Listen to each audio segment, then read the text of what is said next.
Mr. Speaker, through you, I'm thanking the gentlelady from Florida for raising this issue and giving me the number of the bill that I expect to sign on in business tomorrow, H.R. 488. I'm of the opinion that here in this House of Representatives, we have too few people that demonstrate the leadership that the gentlelady from Florida is demonstrating tonight and taking a stand on foreign policy issues. And I'm very happy to see the focus that has been brought on Venezuela from some of the leadership that emerges from Florida. And it's caught my attention, Mr. Speaker. When I listen to the circumstances taking place in Venezuela, I can't help but think about essentially the sister state of Cuba and how they have led the Marxist regime in the Western Hemisphere since about 1959. And I think of this Western Hemisphere, all of it, as the domain of, as Churchill described it, from this hemisphere, Western Christendom. The foundation of Western civilization, Judeo-Christianity, the values that come from the Old and New Testament, the values that Christopher Columbus brought here across the ocean, and that great footprint of the moral values and the ethics that are emerged as part of our Old Testament values, our New Testament values, the idea of the Protestant work ethic and turning the other cheek and building a civilization, a society to provide the best opportunity for salvation, to glorify God and our country and understand, as our founding fathers understood, that our rights do come from God, and to promote that. The full-throated Americanism as the leaders of the free world, of Western Christendom, has not been asserted strongly enough in this hemisphere, and is certainly not strong enough in other hemispheres, Mr. Speaker. But it comes home when you see the violence in a place like Venezuela, where at least a dozen dissidents have been killed as political enemies to the Maduro regime, and one a beauty queen who was abducted on a motorcycle, shot in the head, and died last week.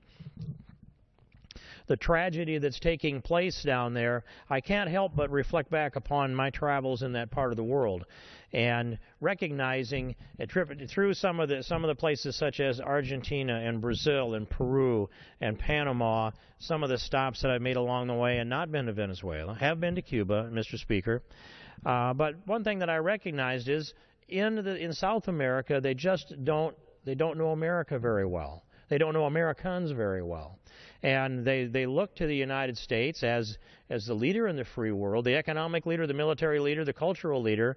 But we've watched as the beginnings and the growth of the leftist regimes have taken hold in South America for a number of reasons. Some is cultural, some is because nature and power abhors a vacuum, and we've allowed a vacuum to take place in places like Venezuela. And in Cuba, we've sat back and watched for all of these years, waiting for the biological solution to take place with the Castro brothers, and that's the vernacular that I picked up on a trip to Cuba some time ago. But if the United States doesn't take leadership in this hemisphere, we're going to see some philosophy, some ideology take that leadership. And we've seen it take place in Venezuela. And Hugo Chavez seemed to be enamored with Cuba. And we've seen as Fidel Castro led the Marxist regime in Cuba and influenced Venezuela. And it's hard to think of a Venezuela that's been such a Marxist thorn in the side, a belligerent Hugo Chavez, one who called our president the devil from New York City, from the United Nations, from the podium, and went on with, I'll say, a smelly description, Mr. Speaker, that was offensive to anybody on the planet, let alone Americans. But Hugo Chavez drove that Marxist agenda in Venezuela, and he handed this thing over to Maduro, according to Maduro. And now we have a second regime there, a second Marxist regime that is oppressing its people and killing freedom demonstrators and dissidents and people that stand up for freedom. And we've sat here without a strong voice coming from our President of the United States. Not a condemning voice of the violence in Venezuela, not a strong leadership that says to them, there's a reason why you're running into shortages. And the one thing the gentlelady from Florida didn't miss, a shortage of toilet paper of all things. Now, how can an oil-rich country that's rich enough to promise that they're going to give free energy and fuel to Americans. That just a couple of years ago by Hugo Chavez. And yet they can't operate an economy the simplest necessities of life, like some food products, or toilet paper, for example. Those things are produced automatically and spontaneously by a demand economy that comes from free enterprise. If there's no product on the shelf, and say it's milk or bread, in Cuba it's the ration of sugar and beans and rice. But if there's nothing on the shelf in America, somebody will look around and think, why is that shelf bare? Why can't I buy something I want? And they'll start to produce it. If you bake a loaf of bread and put it on the shelf and it's of moderate quality for a moderate price, somebody else will come along and bake a better loaf of bread for a moderate price of better quality, or maybe a cheaper price of equal quality. And that competition of one loaf of bread sitting next to the other decides when the consumer pulls that loaf off the shelf and puts it in their grocery cart, that's a vote for one product over another. It happens over and over again in this country, and because of that, we walk into a grocery store in America, and I remember the stories when the Russians first were able to come over here and go into the grocery stores and see what a supermarket looked like. Amazing to see that you could grab anything you wanted. And then I think of my trips to places like Russia and Cuba, and it looks to me like their societies and their civilizations are trained to stand in line. When we went to the Duma in Moscow a few years ago on a trip, and we stood outside even though we were expected by their parliamentarians, and we waited a long time to get in line, and then a long time to get into the line where you hang your coat up. Everybody wears a heavy coat over there. And then to get into the line again to go in the hallway, and then get into line to go in the room, then to go into the waiting room. And I looked around at people that were standing in line, and it looked to me like that maybe they didn't all know why they were in line, but it was what they were trained to do, is stand in line. And when they got to the front of the line, some of them found out why they were there. Maybe all of them knew. I didn't know the language or the culture there. When they finished that, they go get in another line. It's like a full-time job to go line up and wait for those things that come to us as Americans, offered to us, some of them delivered to us. But free people stand in fewer lines than oppressed people do. You will see lines in communist countries far more often than you see lines in free countries like the United States of America. You don't want to stand in line to buy something. You don't want to stand in line to receive something. You will stand in line for something free from government. That happens in this country too. And you surely don't want to stand in line to pay for something that you already have. So you'll find that there's somebody working the cash registers to move you through to get their hand on your credit card and ring that up. That's what happens in a free country. Lines in Russia, lines in Cuba. And I recall seeing a couple of lines in Cuba that I didn't expect to see. And one of them was a line for ice cream. And as we went down the street, I looked over, and here's this long line, a queue that went down for a couple of blocks, and I asked our guide, what is going on there? And they said, well, they have a shipment, a delivery of ice cream, and so the Cubans are lining up to get an ice cream cone. Now, 2 blocks in a nice warm day, I mean, the weather was great, but 2 blocks to wait for an ice cream cone? We wouldn't do that. We would walk another half a block and get an ice cream cone at the competing store, or the one next to that, or the one next to that. That's one of the differences that are taking place. And, I reviewed some of the speech that was delivered by Ms. Laura Slayton's Senate counterpart, Senator Rubio, and as he spoke on the Senate floor about doctors and about how the junior senator from Iowa, that's Junior, it had to be, who traveled to Cuba and was very happy and proud of what he had seen there and the accomplishments of the Castros, and had talked about the medical system that they have in Cuba. I think that flows from Michael Moore's movie rather than it does anything that has to do from fact, Mr. Speaker. But it was stated by the gentleman from Florida that, yes, they have good doctors that are Cuban, and they are the ones that defected. Many of them are the ones that defected to the United States. And I agree with that statement. And he also mentioned doctors and cab drivers, and I have experienced that. I've hailed a cab in Havana legal trip to Havana, I might say, which might have been different than the ones that we're discussing. And what do you meet behind the steering wheel? A doctor that's driving a taxi cab. And what was the most logical taxi cab when I was there? A 1980 with a Russian diesel engine under the hood. And it looks like it's a rolling repair shop up and down the streets, which are better than I thought they would be. There are cars that are pulled off that break down, and they just come along there and jack them up and crawl underneath there and fix them with the parts that they can scavenge. And when the car is repaired, then they drive it on again. It's just part of traveling to stop and repair the vehicle that you're in. And these vehicles are put together from parts from different places. But one of the things also that I noticed was that there were Russian tractors sitting all over the place. And they were broken down, and they'd been robbed for parts, and there would be a circle maybe of grass growing up around the tires where they'd been there for a long time, parted out. And then I began to notice that there are these, Brahma oxen around the island in a lot of places, and they're staked down with a rope, a stake driven down and then a rope, and so they have what I would call it a pivot grazing system for these Brahma cattle that they're using as beasts of burden, and I imagine raising them for the meat that they get as well, scattered all over the island. And I was able to plow with a team of Brahma oxen. I had my NRA cap on. I have a picture of that I won't forget. But what happened in Cuba was, back in the 90s when the Soviet Union was going with a stronger economy than the Russians are today, Mr. Speaker, they saw the Soviet Union melt down going into the 90s. And when that happened, the subsidy for Cuba stopped. They weren't able to continue that subsidy. And what had been taking place was Cuba raised sugar. The world market for sugar then was 6 cents a pound.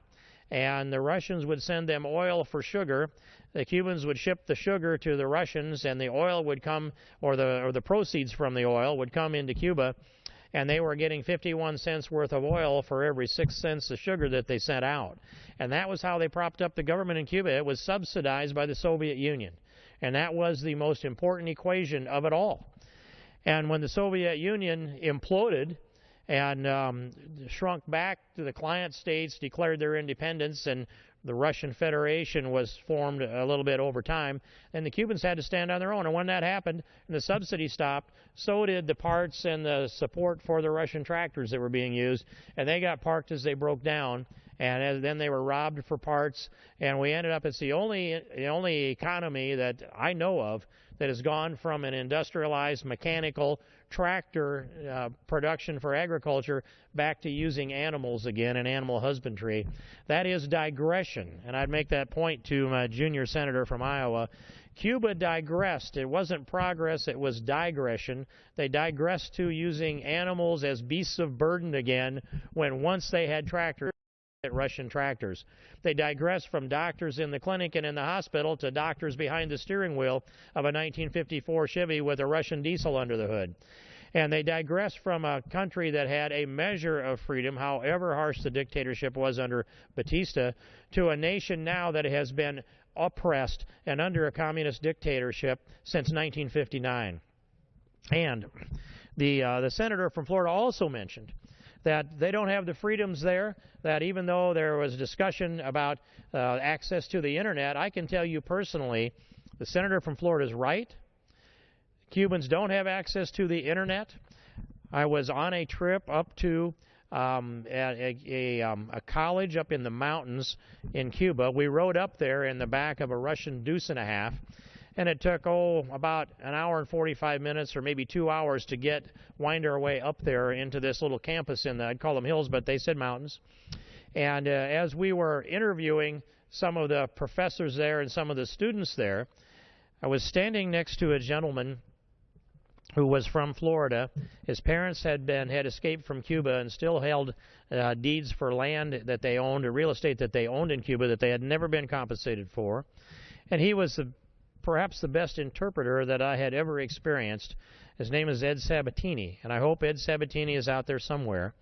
But as they were talking, he was telling me what they were saying, and he was reading their body language, their voice inflection, what they said, and putting this together for me in real time. So he was one of those people that could talk and listen and interpret simultaneously, very skilled. And he said to me in the middle of this, while I'm asking questions of the Castro minders, and he said, you realize that they're not asking the questions that you are asking, because I would ask a question to one of Castro's minders interpreters. He would turn to a couple of the instructors at the school.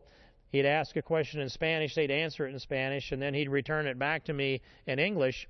And Ed said to me, you understand that, you know that he's the minder, the Castro minder, is not asking the questions of them that you are asking, and he's not giving you the answers that they are returning.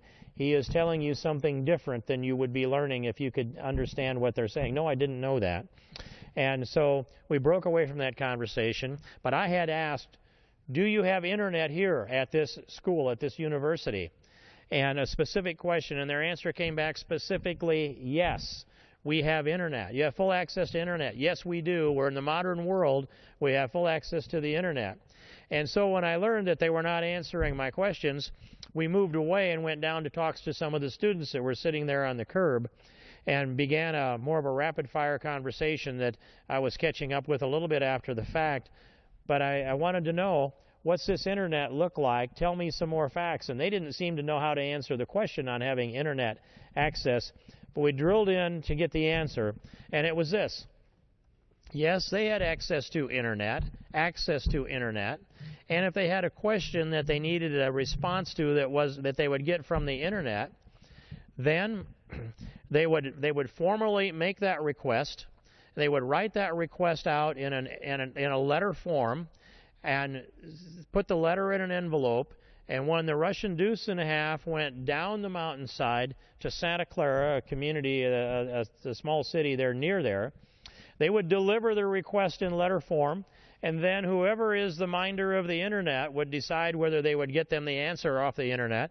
They would apparently access the internet, print out the answer that they thought that the student or the instructor should have, and put that on a different Russian Deuce and a Half after a few days or weeks, and it'd wind its way back up the mountain again. 7 kilometers away at least, to send a Russian Deuce and a Half down with a letter in it to ask somebody who had clearance from Castro to go on the internet and get an answer back to send up a Russian Deuce and a Half up to the mountain to a student. That's internet access as I saw it and heard it from the lips of students there on that mountain school. It's like an extension school or an ag college. Some will know what the name of that school is. But when I found that out, I said, I want to see what you have. And so we went into a classroom. And as we walked into the classroom, there were about 12 or 14 computers in there. So yes, they had computers. They were old 386s. There were 2 or 3 students sitting at every screen, and the instructor was teaching a course on how bad capitalism is. Now, Mr. Speaker, I wish that I had an iPhone, which I could have taken a picture of that screen and captured it. It was in Spanish, but it was interpreted to me this way, and this is what I can recall. As there were 5 points on why capitalism is so bad. They were instructing these kids, on these students, they were college-age students, and they were all young men, on how bad capitalism is. And one of the lessons of these 5 points was the capitalist keeps all of the money and all of the profit and only takes enough out of that just to feed the worker, so the worker can just barely survive while the capitalist gets rich. That was one of the 5 points, and it was those kind of Marxist points on down the line. So they were in there, as we walked in, they were in the middle of indoctrinating their students in favor of Marxism and against capitalism. Now, I don't know who's seen a lesson like that take place in a communist country. I have. And it impressed me that how does a young person in a controlled environment with controlled communication ever get the idea that there's a whole great wonderful world out here in America? But they have a sense of what America, because then it turned into a question-answer period, and there were students that were asking questions directly of me. Most of them had to do with agriculture, and I was answering them through Ed, the interpreter.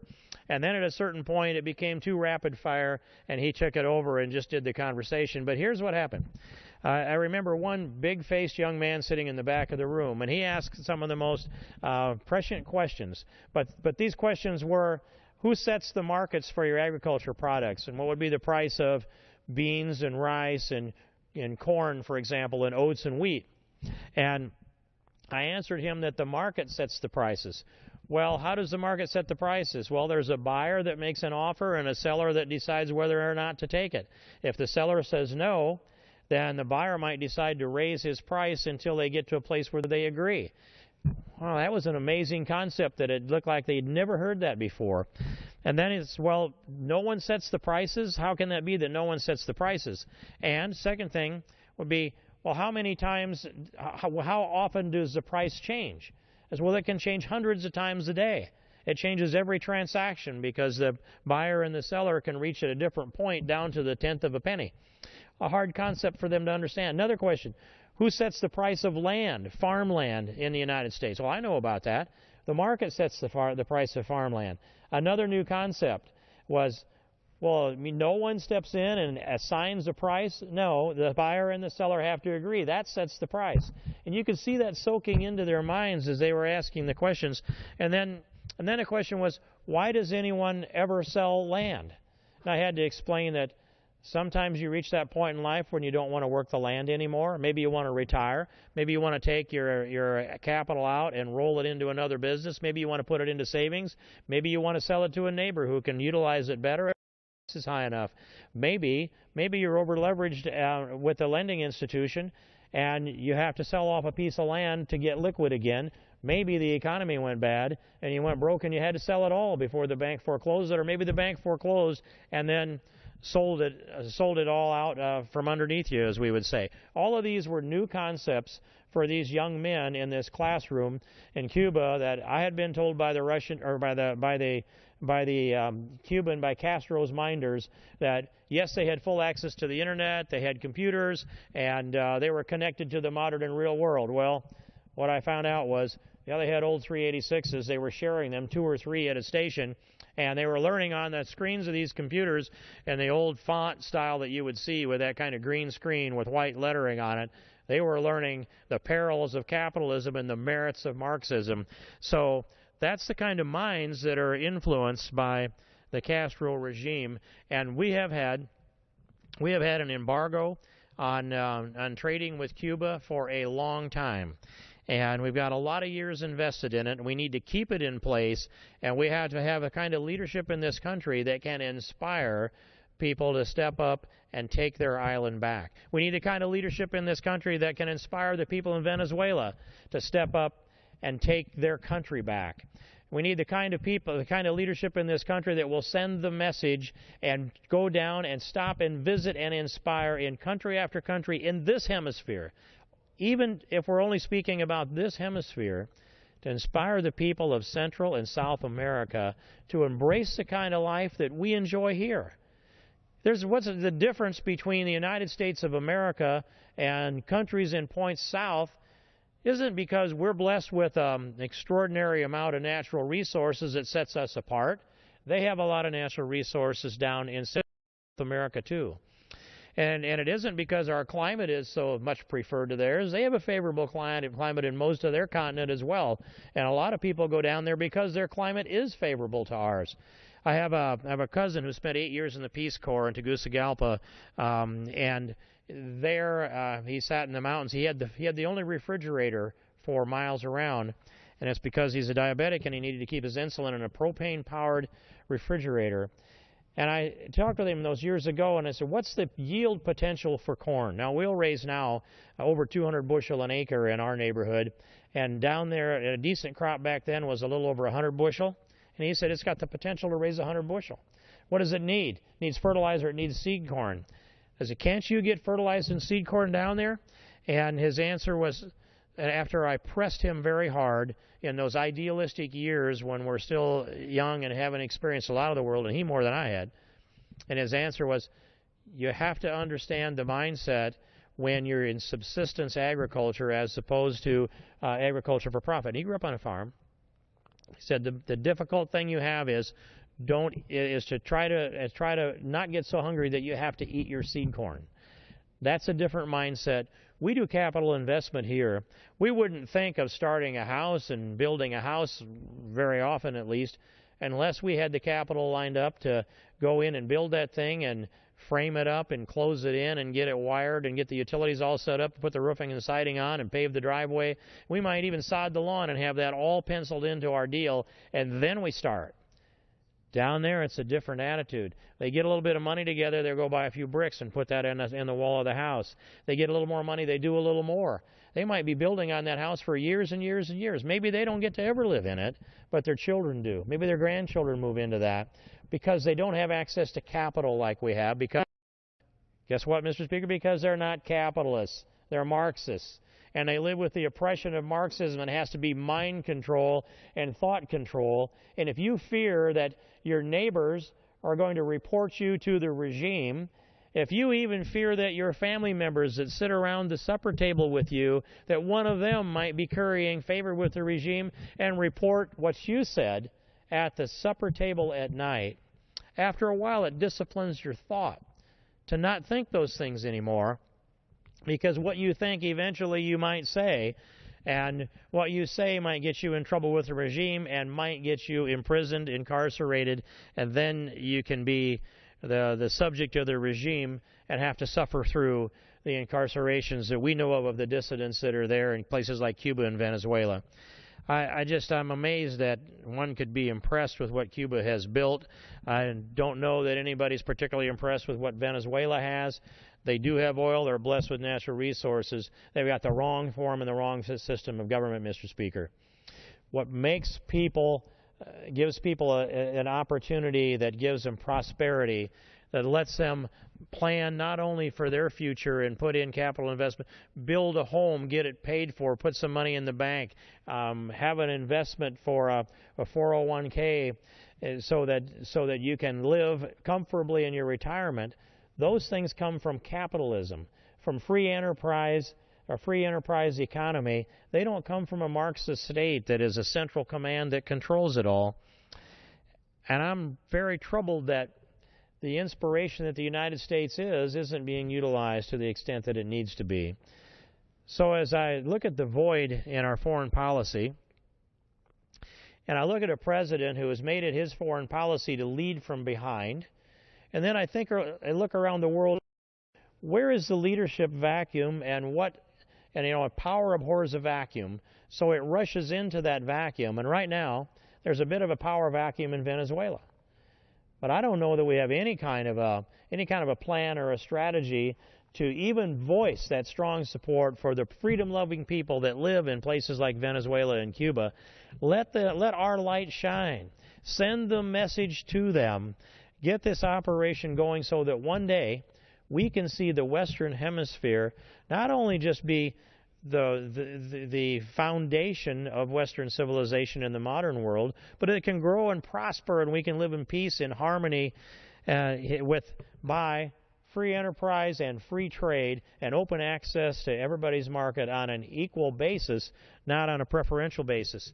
When we passed the free trade agreement, the DR-CAFTA free trade agreement, which was many of the Central American countries and the Dominican Republic, that opened up markets for us. We'd already given them access to our markets. It opened up our markets. We need to go down there now and say thank you, and meet people and build the kind of relationships necessary. An American presence, and I mean a United States of American presence in Central and South America, should be grown, it should be expanded, and it should be part of our strategy to strengthen our relationships in this hemisphere. And if we do a far better job than we have done in the past, then we also have the moral authority to strengthen our relationships outside of this hemisphere into the eastern as well as the western hemisphere. And Mr. Speaker, I'm very troubled also by that strategy of leading behind in country after country. I'm troubled that President Obama, as he came into office, and he was elected in early November of 2008, and on the 17th of November 2008, then Ambassador to Iraq, Ryan Crocker, who is a stellar public servant, an impressive individual as far as an ambassador is concerned, and someone who, if you listen to him talk, you know that he's got a deep knowledge base in that part of the world. But Ambassador Ryan Crocker signed the agreement, the Status of Forces Agreement in Iraq, and in it just simply cleared out all U.S. influence and all U.S. troop presence in Iraq, with the exception of a few Marines inside the green zone at the new U.S. Embassy. And I looked at the bases that we'd established there, the airstrips that we'd established there, the billions of dollars invested in military and logistical infrastructure. Essentially, our pledge was to sack up our bats and go home. And I was troubled when I read that agreement. It was already signed on that November 17th. When I read it, I contacted the White House and said, "You're pulling everything out? And everything out of Iraq with the exception of a few Marines in the green zone near the U.S. Embassy, giving away air bases?" And the answer was, we wanted to clear the field so that the incoming president will have free rein, and we hope and expect that he will renegotiate a U.S. presence on these bases in Iraq. Now, I don't know the depth of the agreement that took us to that point on November 17, 2008. I just know what that agreement said. And later on, of course, Obama was already elected president. Later on, he was inaugurated January 20th of the following year, 2009. And he continued with this strategy of the pullout in Iraq and the negotiations that I think should have and had a real opportunity to be successful, failed. And so that agreement of November 17, 2008 essentially stood, and all of our military and our munitions, the foundation for security that we'd established in the entire country of Iraq, gone down to just an embassy security personnel presence was it. All the blood, all the treasure handed over to the Iraqis, who were led by a Shia and Maliki. And we were advised by some of our top foreign policy people we shouldn't worry because Iran won't be exerting its influence in Iraq. There's a natural tension there. We should remember that they fought a war back in the 80s, and so they're not going to team up in a way. They're not going to line up against American interest. They're not going to be a thorn in our side or troublesome. And look what happened in Iraq instead. Yes, a strong influence on a part of the Iranians. The Iranians pushing military supplies through Iraq, reported in the news just a couple of days ago. And also the al-Qaeda flag flying in places like Fallujah and Ramadi, places I have been to, places that were all shot to pieces, places where their mayors and their local leadership said, we're going to rebuild this city and we're going to live in peace and prosperity. I mean, we all know, Mr. Speaker, you can't live in peace and prosperity if you're living underneath that black al-Qaeda flag. That's a result of leading from behind. That's a result of stepping out of Iraq and handing that country over. That's a result of not focusing on the negotiations necessary to establish a status of forces agreement in Iraq that could have provided the security and the stability and the training necessary for the Iraqis to protect themselves from the outside influence that now has a powerful influence in those places that were paid for, some of them more than once, and that includes Fallujah, in American blood, Mr. Speaker. That's Iraq. Afghanistan. The president found himself pushed into a situation where he had to order a surge, even though he rejected the surge that was ordered by President Bush in Iraq, and it was by all objective accounts a successful surge in Iraq. President Obama, Mr. Speaker, ordered the surge of a minimum number of troops in Afghanistan. And I recall General McChrystal laying out those numbers. I don't have them exactly committed to memory, but something to the extent of 75,000 troops will get the job done, 50,000 troops will take a while and it'll be a greater risk, and maybe we can get the job done. We kind of think so. And if you get down to 35,000 troops, you're barely able to hope that you can get the job done. Well, the president opted for the lesser of the lesser option and went in a minimalist attitude and leaked out there in a slow way, reinforced our troops in Afghanistan. And as soon as he ordered the surge, at the same time, he announced when the United States would pull out. Now, I don't know how any military strategist would announce when they were going to pull out. That says directly to the enemy, you have to hold on past this date. You'll no longer have anybody to fight when they're gone.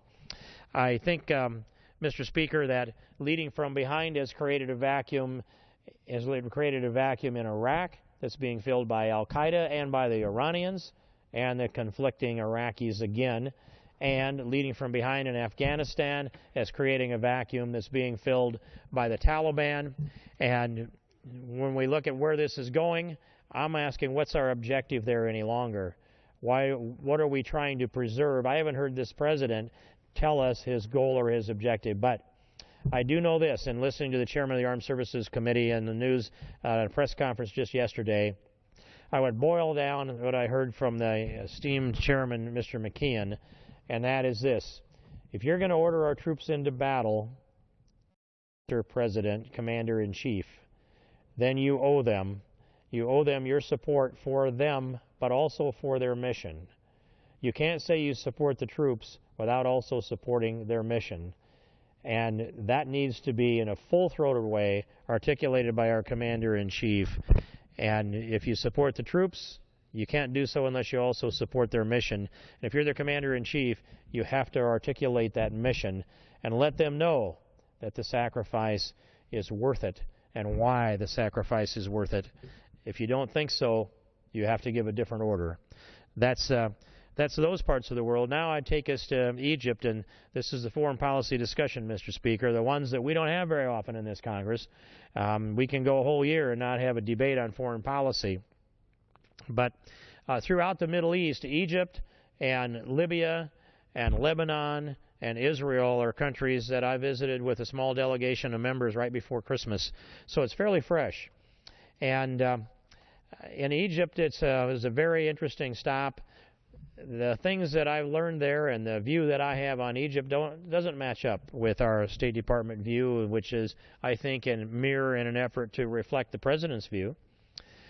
But, Mr. Speaker, in September, when we went in and we met with the interim President, Mansour, and also with General al-Sisi, the commander of the military, it was only just June 30th through the 3rd of July that the Egyptians had come to the streets. And I think I have to back up on the history a little bit more, Mr. Speaker, in this, that yes, Mubarak was a heavy-handed dictator. He was there for a lot of years as a heavy-handed dictator. And yet he was someone whom we'd done business with. And if you look back through the history of our relationship with Egypt, it warmed up considerably when Dwight Eisenhower told the British that Suez Canal is not yours. You need to move out of there. The Egyptians will control the Suez Canal. In '54, that built a bond between the United States and Egypt, and it was the right call on the part of Dwight Eisenhower. And the British did pull back from their operations going on in the Suez, and it brought about a greater degree of stability in that part of the world. But then take us to 1979. 79 is the year, as I recall, that we began doing joint operations with some Egyptian troops and other interests, but American troops, and some of them were National Guard personnel from my neighborhood, but at joint operations in the Sinai. And we've conducted those operations since 1979 up until this year. And so we have a strong relationship with Egypt. And since 1979, their military equipment has been, by and large, and I don't know that I can say it's been exclusively U.S., but it's been vastly predominantly U.S., and the Russian influence in Egypt has been minimal. And so that is how I want to keep it. And if we're going to have peace in the Middle East, Mr. Speaker, Egypt is an anchor that's necessary for peace in the Middle East. And so when our president went to Cairo and gave his speech in Cairo on June 9th of 2009, he seated the Muslim Brotherhood in the front row. Now, that's something that would be missed by me at the time, Mr. Speaker, because I don't recognize the faces of the Muslim Brotherhood, but Egyptians do. And they knew that the Muslim Brotherhood, formed in Egypt, was pushing to do a takeover of Mubarak, and they didn't understand why. The message that was sent by President Obama was at least implied or implicit support for the voices of those folks sitting in the front row. And shortly after that speech, sometime after that speech, our then Secretary of State, Hillary Clinton, made the statement that Mubarak needs to be gone yesterday. He needs to be gone yesterday. The Egyptian people didn't understand why it appeared to them that the new administration at the time was supporting the Muslim Brotherhood, opposing Mubarak, and implying that the leader of the Muslim Brotherhood should come to power, which is what happened. And as they demonstrated in the streets, the unrest brought it about that Mubarak was pushed out and into power and into elected office. Was the leader of the Muslim Brotherhood. And this incompetence in the government, plus each move that was made was assuring the Egyptians they'd never see another election again, that their individual and their human rights would be diminished as Morsi strengthened his power grip on the control of Egypt. And the 83 million Egyptians, of which only 5.6 million voted for Morsi as president, he did an incompetent job of Egypt, and as the economy went into shambles and they saw their freedom go, they thought, what could be worse? We were better off under Mubarak. It wasn't so great, but we were better off under Mubarak. And so on June 30th of last summer, the Egyptian people emerged into the streets, and out of 80 to 83 million Egyptians, 30 to 33 million came to the streets to protest peacefully to remove Morsi and put in a government of the people of Egypt. And what happened from that, after that June 30th to July 1st, 2nd, and 3rd, they pleaded with the military to step in and take over. And at that point, General al-Sisi and others stepped in to take over the government of Egypt. And they provided that stability. And yes, it was bloody in the streets of Cairo and other places in Egypt. But throughout that, you saw radical Islamists that were coming in, raiding Christian weddings and slaughtering the wedding party and others there at churches. They burned out, while we were there in September, they had burned out 70, and then I learned as many as 100 Christian churches in Egypt. How is it that the Christians are caught in a conflict in a mostly Sunni country and are being attacked in that fashion? And the reason was the Muslim Brotherhood wanted the Christians to enter into it to create more of a civil war and more chaos because they believed that they could take power in the chaos.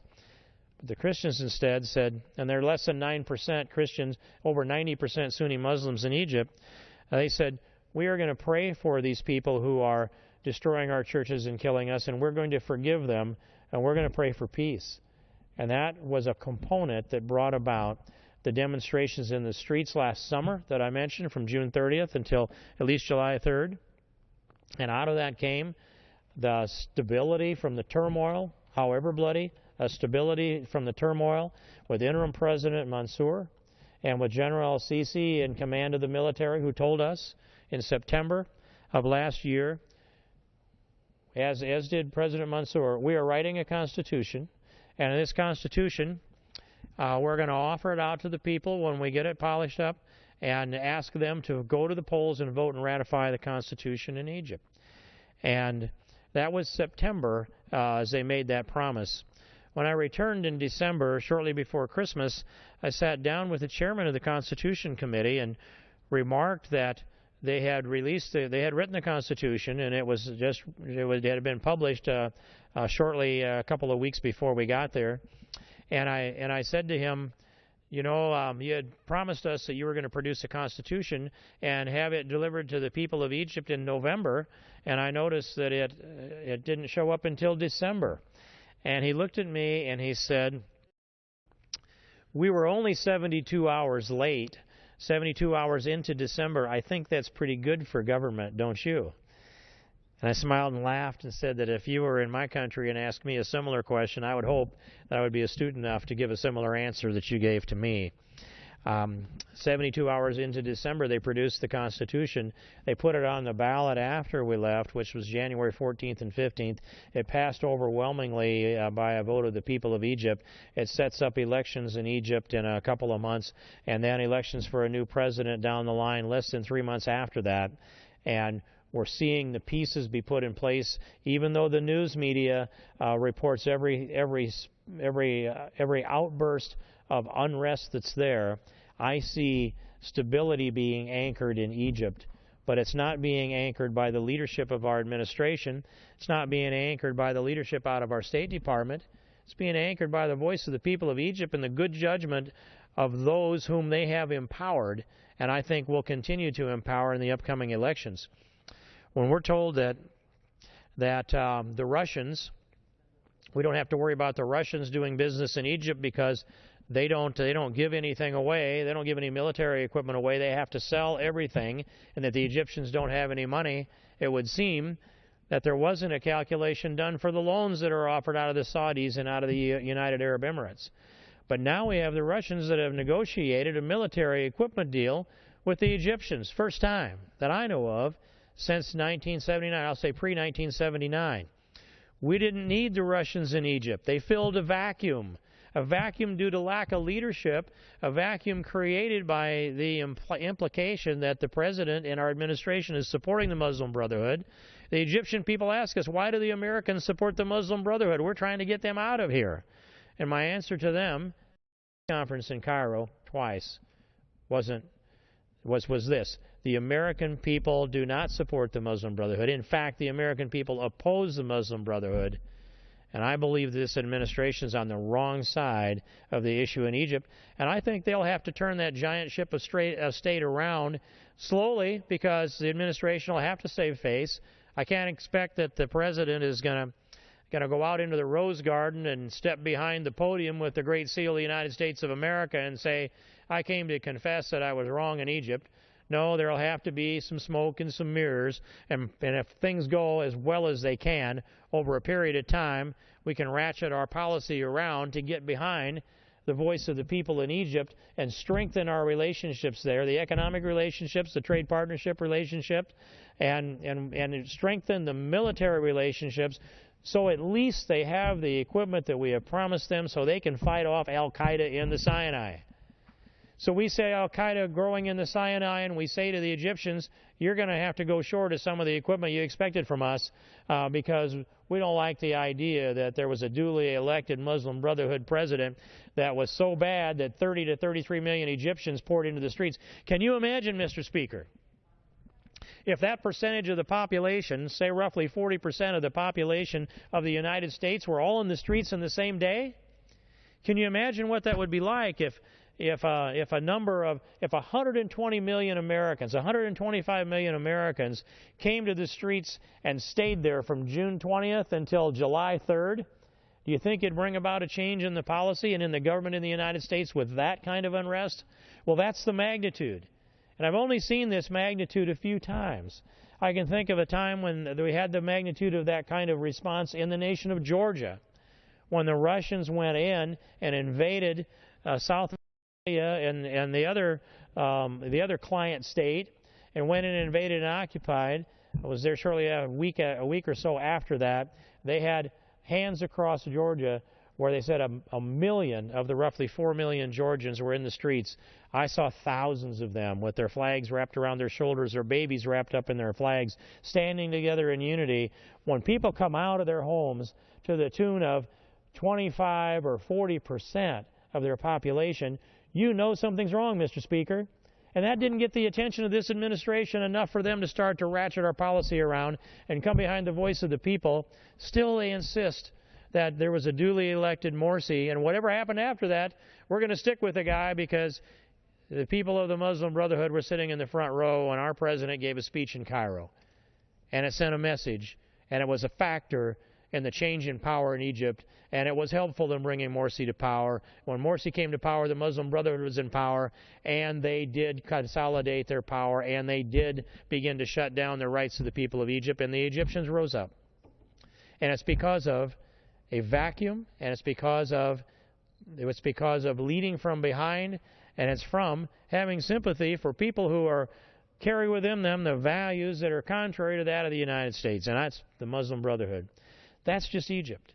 Now, if I go on and I look at the things that have happened in the more than 2.5 years of the Arab Spring, and in each of those things, when the Arab Spring erupted within country after country, across North Africa and around the Mediterranean, each change that was brought about went against the interests of the United States. But somehow the myopic belief that I think was in the mind of Jimmy Carter when he saw the Ayatollah Khomeini return to Iran from London, if I remember where he was back in 1979, another watershed year, Because there was a religious leader, we ought to be supportive of him instead of the Shah of Iran. And look what that got us. The beginning of the radical Islamic uprising, and we've been fighting that ever since, but not with a full knowledge base of what's going on. In Libya, you've got a civil war that really hasn't ended. It's just suspended. And you have terrorists and radical Islamists that are controlling Benghazi. You hear people that go to Libya and you get the idea that somehow they went to Benghazi and walked around the ashes and the ruins where Ambassador Chris Stevens and our three other heroic Americans died. But they're not going there. They can't go there. We don't have the security personnel to go there. Neither do the government officials from Tripoli. The country is divided at this point, and the terrorists are in control of most of Benghazi, and they go into Tripoli once in a while, and they have surrounded the parliament and other government buildings and exerted their control there, Mr. Speaker. They're still avoiding a vacuum. We didn't get it resolved in Libya in spite of all of the treasure and some of the blood that was spilled, thankfully not American blood. In Lebanon, it's an even bigger mess with a less decisive future, and you have Hezbollah controlling a significant component of that country and standing out in the streets in their uniforms under their yellow flags with their weapons, defiant. They're a terrorist organization, and they're occupying parts of Lebanon, parts of Beirut. And the results in Israel, constantly the pressure is on Netanyahu and the Israelis. Don't you have a little more land that you can sacrifice in the belief that somehow you can trade land for peace? There is no model in history that I can find that you can successfully trade land for peace, but still, our administration pushes, negotiate to give up something, a two-state solution. Let's move the Jews out of the West Bank. After all, doesn't everybody know that they have no business living in a place like Judea, where they have lived since antiquity? It's their ancestral homeland. What justice is there in pushing people out? If 20% of the population of Israel proper is Arab, and they can live in peace and harmony there, remember, the fence is to keep people out, but the 20% of Arabs that are inside are peaceful. They're happy enough to live there. They vote. They serve in the Knesset. They serve on the Supreme Court. They have a voice. And they have a voice that many will say is equal to that of Jews that live there.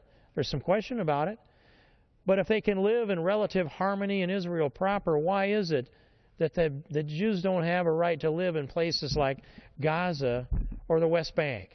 And then the problem is Netanyahu, the problem is the Israelis? I don't think so, Mr. Speaker. I think we need to be in full-throated support with every kind of commitment necessary to bring about the kind of solutions that promote God-given liberty and things that we know here as American ideals. We need to elect the next president, a very astute foreign policy president who believes in free enterprise, who believes in the pillars of American exceptionalism, and believes in exporting them to the rest of the world, because we're far better off with an American policy than a promotion of our beliefs and our ideals in other places in the world where they want to embrace our way of living than we are pulling back and allowing that vacuum to be filled by the power-hungry despots of people like a Castro, a Chavez, a Maduro, a Putin. That's the mission for America. It's one of the missions for America. And when the presidential candidates come to Iowa, Mr. Speaker, I want them to speak on foreign policy, become astute on foreign policy, go travel, draw your own conclusions. But in the end, we're a world player. We've been a world player for a long time. We need to stay a world player. And with that, Mr. Speaker, I thank you for your attention, and I yield back the balance of my time. Yields back. Does the gentleman have a motion?